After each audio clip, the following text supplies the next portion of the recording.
wakushoda i-certificate sakho sokuthi wena uphetheni wakushoda i-certificate ye-business angithi kodwa amathuba wayekuphi abantu abenza i-corruption bebeze bayidapele ngoba ujula lukhona laluluningi angithi na comrades sephethe upresident ofundile apha amathuba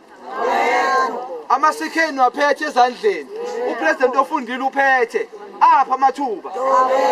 upresident oyibillionaire ongena nemali washo uMantashe wathi lo muntu uyibillionaire ngeke atshontshe asimtholanga nemali ematrasini kanjani ebillionaire comrade kade sikhohliswa kade kuthiwa ubaba utshontshe imali namabhubhu asiyazi imalini kodwa siyayazi imali ethathwa uRamaphosa ukuthi imalini isikhathi sokuthi sikhohliswe izinto esingaziboni ezintweni ezikhona siphelile ngiyacela comrades zimisele uma umuntu hamba kumakhelwane lo ngamkhulumisi uthi makhelwane uyangidina ngoba uyangithakatha mara kwamanje asambe soyi2 sovotela umkhonto uzobuya ungithakathe makhelwane ukhululeke kodwa kwamanje asibambane sovotela umkhonto angithi utshela ubani siyezwana comrades thina ke comrades esiphethe nabaphethe nabasazophatha